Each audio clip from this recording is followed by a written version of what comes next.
Hi, welcome. Tonight we're going to finish up the chapter for chapter 11, so you guys can assess out this week. I hope that you see that as you've been reading this. I'm not really saying a whole lot that's too new. However, there's just so much information in here, and it is such great information, and it is definitely what you will use. And there's just such great value in that. Before we get started, just want to give you a quick reminder that your discussion boards, your initial threads were due last night, and please make sure that you get those in tonight so people can actually have some time to sit and respond. Do not wait till the last minute because it's just I want to hear what you have to say, and then you had so much to look at and be able to respond to, and I really am interested in those responses. So please take your time with that, and take your time while you're before you do the reply thread, and think about what somebody has written and how can you respond to that. That's what a lot of our education classes is, just reading on information and how we respond, because we're taking bits and pieces and we're putting that as a part of our educational philosophy and how we teach. And so you really do want to read things and look deeper and marinate on them and analyze them, because there's just a lot of great things to do. Tonight we are picking up with diversity, which is on page 373, and it starts with the urban classroom.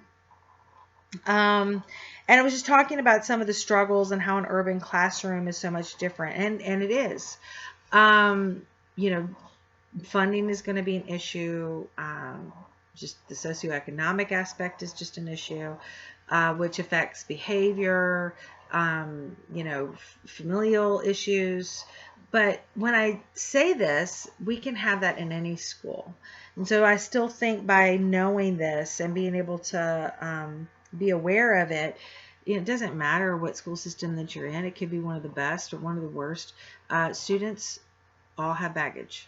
They all have something that's outside of the classroom. We just don't know. And really what this comes down to is you got to get to know your students. They have to know that it's a safe place.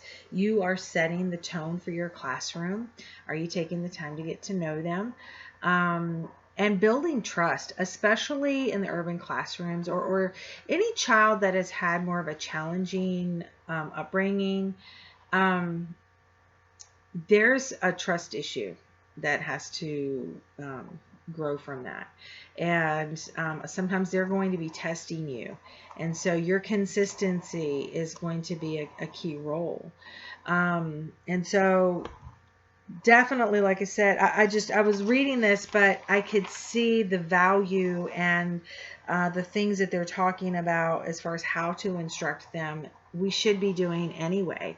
There should be no difference really of how we treat children and students. I always look at my students as my kids, and I want them to get the best I want them to get my best. And how can I go about that? And one is getting to know them, and then meeting them where they're at, and then helping to empower them and educate them to be successful and feel confident about where they're going once they leave my classroom. And I truly feel if we have that mindset as we're, teaching, it doesn't matter. Now, we also, because it goes on to talk about students with second languages, and that is definitely depending upon where you are. And usually in your urban schools, you do have more of that population. But honestly, I think we're seeing it everywhere. I don't see that as a negative. It can be frustrating for the student, but remember, now depending upon where you're going to school, or where you're teaching rather, if it's in a public school system, they do have programs, and great programs for students in order to get them to where they need to be in order to mainstream them back into like full classes without any differentiation in that regard. So I like having different cultures in my classroom. I think it is phenomenal. I think it also, a lot of this is how we perceive it. If we have a positive attitude and we look at it as, wow, look at what they're bringing to the classroom, and this is, really cool, then other students will feed off of that. If you look very frustrated because of how they're unable to understand what you're saying, then that can be difficult for them, especially the younger the student, because already they're in an educational system. And remember, um, your younger kids, a lot of how they feel about education, how they feel as, who they are as an academic or a student really is fostered in those elementary classrooms. And so how we are responding to the students that are in our classroom, and we're just loving on them and um, treating them equally, that's huge. And so, yes, should you be mindful? Absolutely. But I still think that, when you're getting to know your students and you're asking them questions and you're bringing in their culture into your classroom or different perspectives. I know that in my English classes, I have Asian students.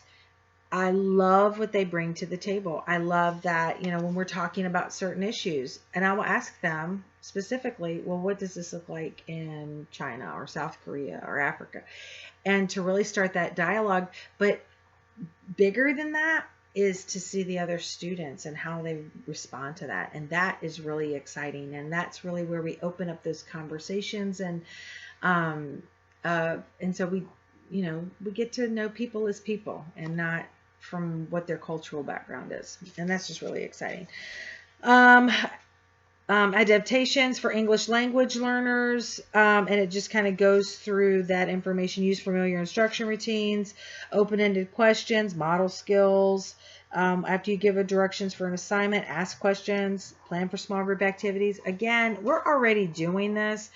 But you do need to, especially if it is a child that, especially the language that they speak at home is not English, you do want to make sure that, one, sit them close to somebody who would be a good influence on them. You just have some kids that are just natural nurturers, and but sitting them next to somebody who's modeling those academic behaviors that are going to help make them successful.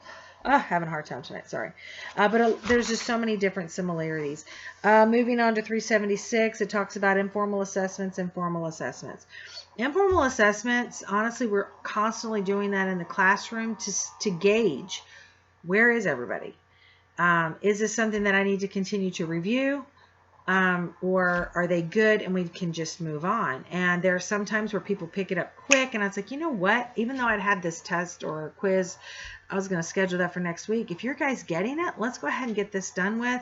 It's already fresh in the brain. Let's get it done. You got to get great, and let's move on to the next portion of the show. And that has happened.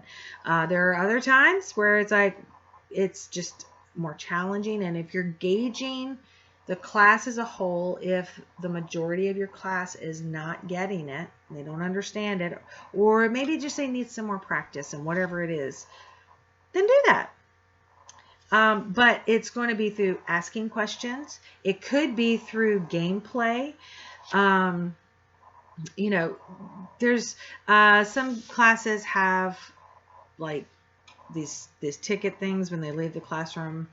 I don't know. To me, my informal assessments is I'm constantly quizzing and talking and asking questions, and I can find out really what you know and what you don't know. But it's because I'm a communicator. I don't really stand up and just talk. In a high school classroom, it's not the same as a college classroom, where it is more lecture style and you're just kind of getting that. But I like to hear you guys talk, and I like to have that interaction. Definitely, though, in your elementary, middle, and high school, that interaction is really important, mainly because you have so many different learning styles and you're really trying to figure out, okay, what do I need to do and how do I need to minister? Formal assessments, cannot get away from it. Those are going to be more like your quizzes and tests and papers. Papers are formal assessments. They are the application of skills learned. Projects are considered formal assessments because they're application of skills learned. And it's through the process I can see that if you do this project, I can tell that you really understand what you're doing. In the paper, that's why it is so important that with these formal assessments and how you're writing and how you're organizing and are you staying on task? Are you editing your papers? Those are formal assessments, not just in my class, but in everyone's classes. And so you really need to have that mindset that this is not busy work. This is actually an assessment of just a way to see the application of skill. So it just kind of goes through that. Instructional strategies, teacher-centered instruction, and learner-centered instruction. Personally, I feel like it is really a combination of the two in order to make you successful. I feel like if you go one way, too far one way and too far the other, honestly, we're kind of missing the boat. And then that's where we have students that are losing attention and they're just disengaging because you're doing the same old. So instructional strategies, this is actually, when you're reading through this really is a part of your educational philosophy. How do you look at education? What is your strategy? Are you more that Montessori where it is very student-led and, if they like this, then you just build that curriculum around whatever it is that they like, and a lot of group work, or, we're just there. It's very student, and not that that's not great. I think that there is a lot of benefit. I think that there's a lot of value. Again, it's going to also depend upon what age group that you are teaching. But I can tell you that games and group work, you use elementary, middle, and high school, and in college, because that's a life skill, honestly, is how to play with other people in the sandbox and get to, different learning styles. So how they differentiate this out: teacher-centered instruction involves a teacher strongly directing the flow of lessons with students following the teacher's guidance. If you are teaching a new skill, you're going to have that because you're driving the boat. You can't get to the second piece of it if you haven't. I'm not just going to put them in group work and say, oh, okay, here's how that applies, but you haven't really gone over what the process is. So, I look at it as kind of like this fluid, instructional strategy, is that it does kind of start off with that teacher-centered, where you're the person who is setting the guidelines, you're setting the parameters, and the goals and the objectives. That's very important. Once you've done that, then you shift into the learner-centered, involves a teacher guiding and supporting students as they develop their own understanding of the topic. That, to me, that's more like that hands-on. They can do some group studies. They can just do it could be projects. It really depends on what your discipline is. It depends on what the class is. Again, I see value, but if you are constantly in one or the other, then you're going to have student disengagement. To me, it's the mixing it up, always kind of keeping it fresh, and then doing things when it's necessary. So like if I was always doing the learner-centered, where, they're just in group works and things, I've seen teachers that do that. Well, they don't really understand what they're doing because they didn't get the front end of why they were doing it. And again, that's a lot of you. Now again, really setting that up. Why do we need to learn this? What's the value of this? This is why you need to know this. And then giving those skills, and then having them through that learner-centered, just kind of having them really apply it and be able to look at it a different way so it becomes more meaningful to them. If you just talk at somebody all the time and you don't engage them, then that does become, I'm just sitting here thinking, how ironic, because I'm just sitting here talking to you through a video. But it's different because you're college, but you're going to understand what I'm talking about. So direct instruction, teacher-centered strategy designed to teach essential knowledge and skills. Then it goes into review, developing and understanding, practice. It's basically the stages of teaching. Homework, please give homework. Now, do not give hours and hours and hours, and actually there's a formula for that. But and again, it's going to be age appropriate. It's going to depend upon how old they are. We've had this talking class. You probably, it could have been, I think I had a couple people that said they really didn't have homework. And so when they got into a college setting, it was very difficult because they didn't have work habits. And by giving homework, you're teaching time management skills, and they're also able to practice. And that is so important. Math always comes to mind on this, because in class, the teacher's working it out. We're doing some stuff. I'm getting it. This is great. I get home to do my homework, and I'm like, I don't know this. A lot of times it's not until you get home to do your homework that will really determine whether you understand it or not. And also with doing homework, talking to kids about it, and I am going to go ahead and go here. There are some teachers that actually grade practice homework, and I have a problem with that, mainly because it's practice. If it's homework like, we've been working on this paper and your paper's due, that's a little bit different. But if it is grammar, if it's math, if it's looking at vocabulary words or whatever that is, they need to attempt it. They need to try it. If they don't try it at all, then you going over the answers is going to fall flat. And the reason I'm saying that is because you need to let them know that. And I've had to have those conversations multiple times. By you just saying, well, I didn't know, so I didn't answer. Well, me just telling you the answer, you're still not going to know because you didn't try. It's through the practice of trying, and even if it's not right, then when you come back through and you give them the right answer and you can explain it, this is why that's not the correct. That's when true learning is occurring, is through those mistakes. Don't rob them of that. Please be very careful with that, and make sure that when you're going through homework, that it's not just a matter of you just like, these are the answers, and do you understand why that is?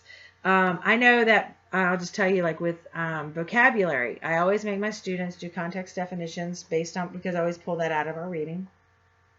And before you go to the dictionary to look them up, especially with anything that is period pieces, it's not always going to be the first definition. And I love those words like repair. The other one was repair comes to mind always, because the first definition is to fix something. Well, in Sherlock Holmes, or around 18th century or 19th century lit, repair means to go to another room or to go somewhere else. And so I always get tickled when there's those words that I know, because I have to do my homework, and I always pull in homework and I'm looking over it, and I'm like, so how many of you said that repair was to fix something? And their hands go up. I was like, you didn't do your homework right. So, and it just kind of, hits home with the fact that, you're never going to learn that word because you didn't learn it in the context of which it was was being used. And then it hits your whole comprehension. And there's just this horrible, ripple effect. So, but through that, we can have those conversations. There sometimes I'm going to be bringing in period context of definitions and actually discussing it so it makes it more real to them. With math, don't just, look for the right answer. Did they show their work? And then could you show them through when they were doing it what they got wrong? But like with math, and especially if it's practice, I have a problem with people actually grading that because they're trying to learn the skill. That's just my little, please don't ever do that, because I just don't think that's fair. But anyhow, strengths and weaknesses of a direct instruction. And, with everything, there's going to be there's going to be the good things and the bad things. Again, how we teach, what's going to work for us. My whole thing is it's usually balance and not going far too one way. Actually, I have this underlined. Because the teacher controls the flow and direction of lessons, it isn't effective for promoting self-regulated learning in students. The ability of students to take responsibility for their own learning. That the development of self-regulation is one of the most valuable outcomes in learning. And I'm like, what do you think about that? Especially that the ability of students to take responsibility for their own learning. And we do need to promote that. That's also a confidence thing. And I have said this to younger students, I get it. There's so many things that you don't have control of, but guess what you do have control over? You have control over your grades. You have control over you doing your homework. Hopefully, unless there's extenuating circumstances at home. But for the most part, this is something that they can control. And there are times where that's really empowering to them. Technology and teaching. That you had the article on that this week, and really what that looks like. We are in just a different time period in education, and it's interesting because the whole technology piece has been around for a while, and the big push of all the kids getting Chromebooks and all this, the cell phones, and we need to be up to date because our world is technology. Not realizing that if we don't teach kids how to do it without the computer, that we're actually hurting them, and it becomes a bigger distractor. Not that they should know how to use technology, but are we teaching it when it is appropriate for them to learn it? In college, you just can't get away from it. But in elementary school, are they mature enough to handle it? I had a couple teachers, that were 5th and 6th grade teachers, and that would require MLA and typed for a 5th and 6th grader. And so as the English department head, my question to them is have they taken typing lessons? And also because I was having to reteach academic formatting because they weren't teaching all the pieces of it. Therefore, there was no quality of what they were doing. It sounded great. We're teaching MLA. But you didn't, because when you have your kids type a paper that hasn't learned how to type, then they're not typing the paper. The parent is, which also means that parent is going to probably make some corrections. And it may not be their child's complete paper. And then, because the parent is now the person who's got their hands in it, we have robbed that student of that hands-on opportunity to figure out how to write correctly because a teacher wants to have it typed. If you want typed work, teach high school. But in elementary, your children need to be writing longhand. They need to be working on their penmanship because not all of assessments and not all of life is about typing. A lot of times you have to write some stuff out. So just be, like I said, putting it in places. And Zach, because you're going to be the technology guy, you need to be in communication with those teachers. Okay, if let's say in 6th or 7th grade they want them typing, well then they need to be working with you to make sure that you are giving that skill so they can be successful. If they're asking for PowerPoints or those, because a lot of teachers like to do that now. They're going to give projects, and they do end up working with the technology teachers, by the way.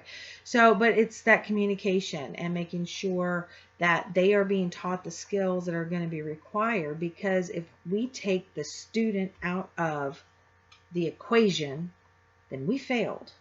And that's awful. Just like with projects, I had to make, this is to a 4th grade class. I was like, Mom and Dad, I know that you get really excited about projects, but I can tell if a 4th grader has completed this project, and I can tell if an adult has done it. If I see that an adult has done it, then they're not going to receive full credit.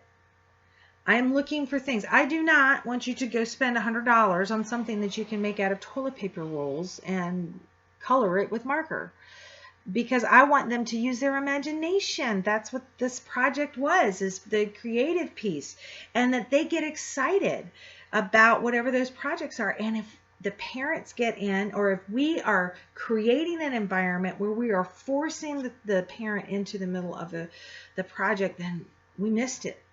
And we robbed our students of an opportunity to engage with something they really could have loved. And then they learn nothing, and then they've checked out. So just be really careful with technology and making sure that that it is appropriate.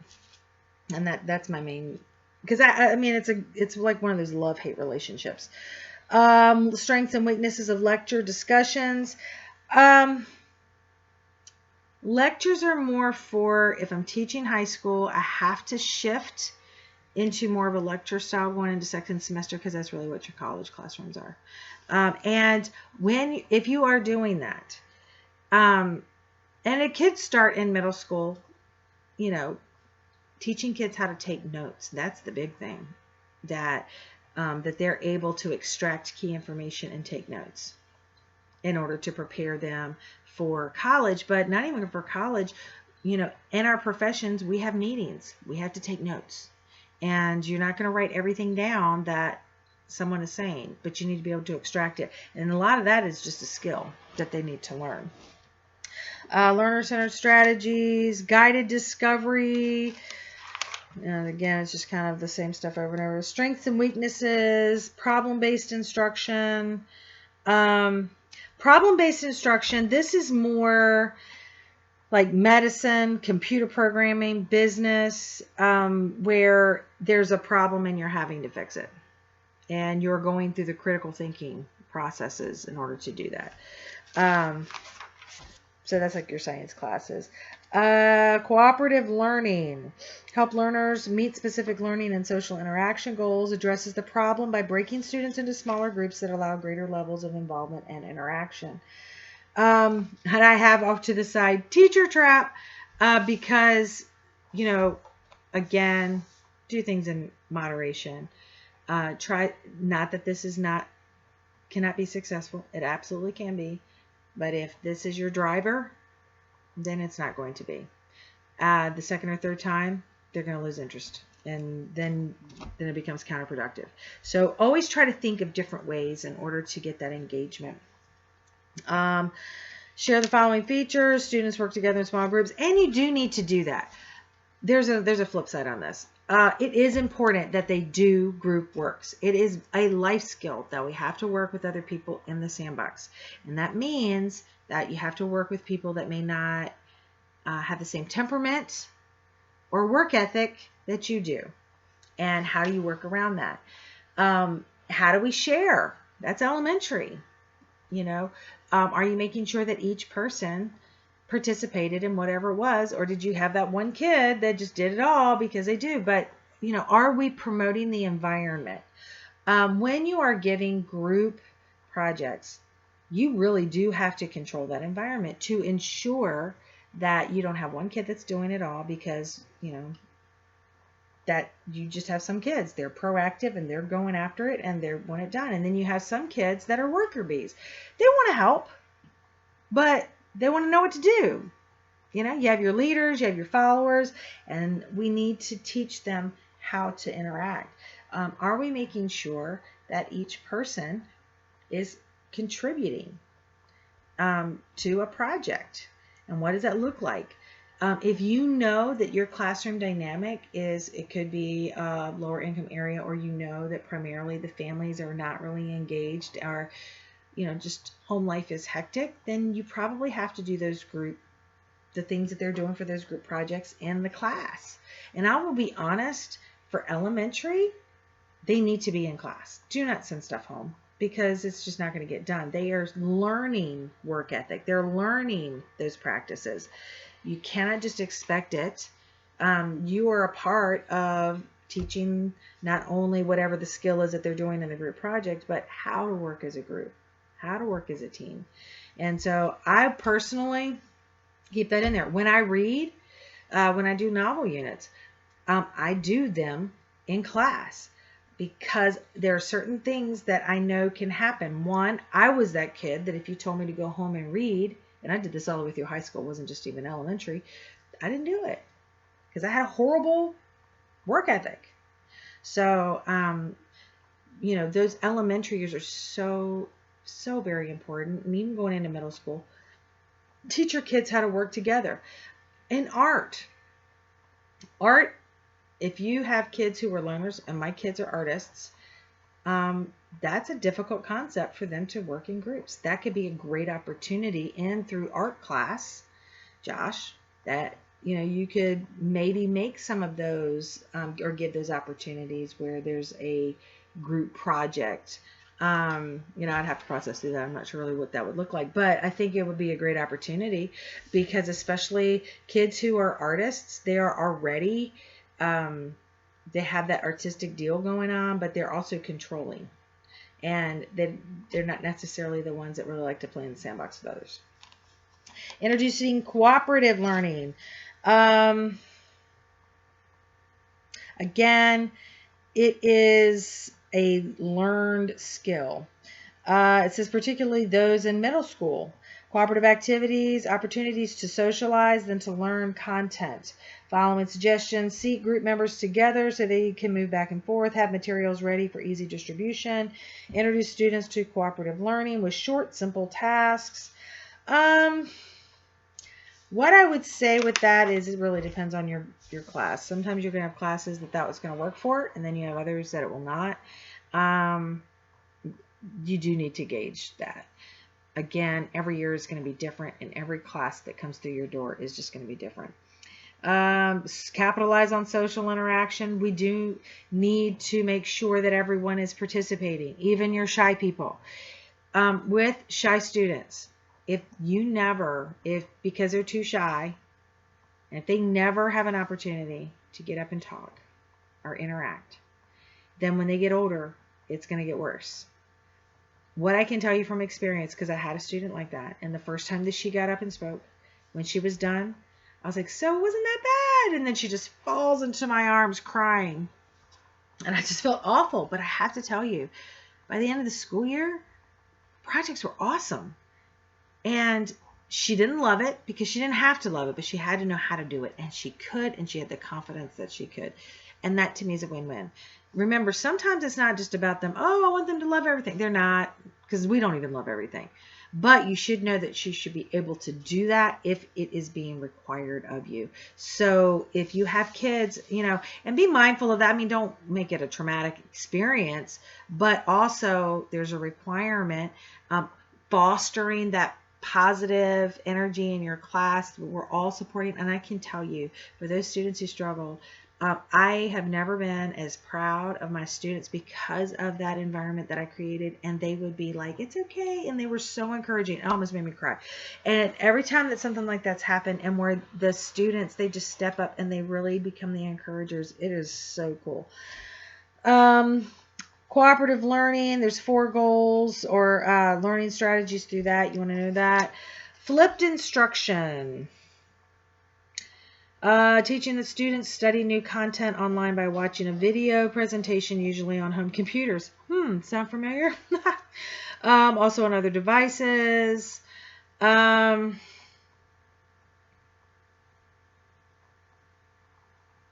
They consider that learner-centered. Yeah, because they're kind of driving the boat on that. Some people it works for, and some people not so much. Science labs, I know that people do that. I mean, I've done it with you guys, watching videos, because I feel like there's so much awesome stuff out there. Why not?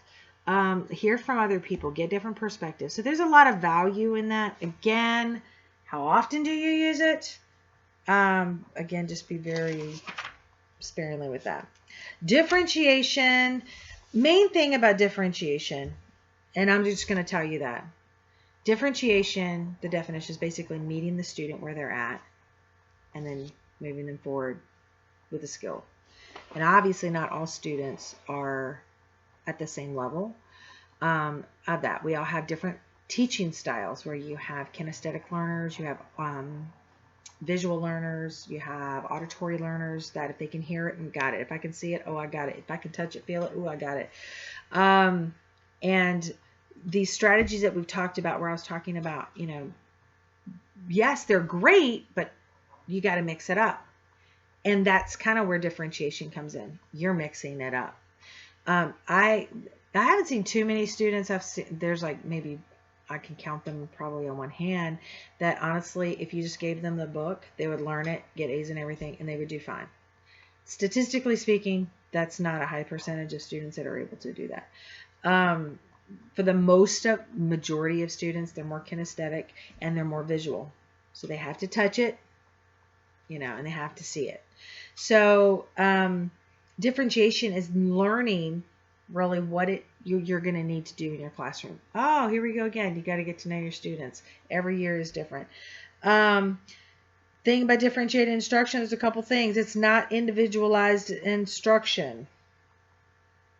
And good teaching should always be the first step in differentiated instruction. So again, it's not just that you're singling a student out. It's that you realize that you have a lot of different learning types in your class. I've even said this before, I explain things and I will repeat myself a lot because I am trying to maybe say it. I know one person may get it this way, but maybe I have to do it differently. And I end up actually a really bad habit where I repeat myself all the time, even in just regular conversations. And I apologize for that. But that's just a habit that I got in the classroom because when I explain stuff, I am constantly tweaking. I'm bringing in different examples. I'm English, so a lot of it's verbal. We're just really talking. But, how are you reaching your students? What's going to work best? Again, getting to know your students, paying attention to how they'll, did something really work? Did it not work? And I've had some years where some things were just like, awesome and great response. The next year, hated it. And you're like, how could this happen? So it's just crazy. Strengths and weaknesses of differentiated instruction. We've had to do more differentiation mainly because you have a lot of classrooms that have a lot of different abilities. And because you are teaching where they're at, if they're at the lower end and you've got kids who are on a higher end, they just process quicker, they're more advanced. Some kids can get left behind. It's not always easy. But again, you just have to pay attention to what's going on, promote a classroom environment of communication, and you can tell if a student is getting it or not. And then it's a matter of having that conversation of what's going to work for you.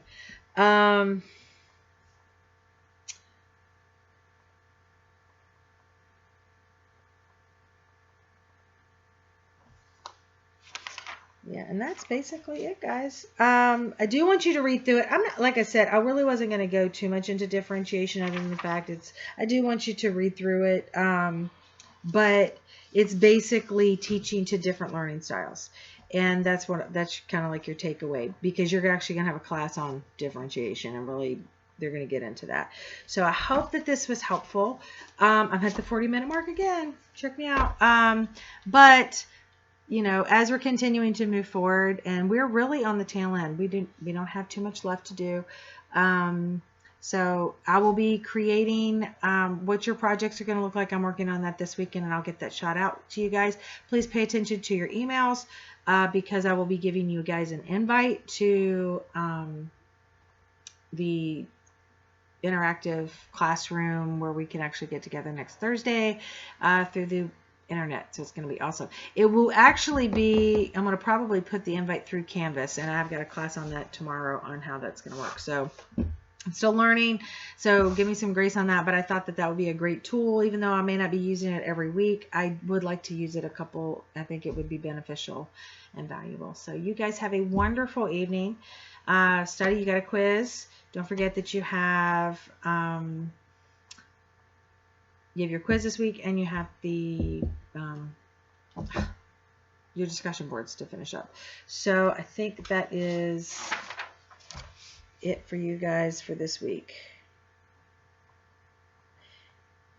Yep. So you guys have a great evening, and I will see you next week. If you have any questions, go to the discussion board, the pinned discussion board, and put them in there, and I'll be more than happy to chat with you guys. Have a great one. Bye.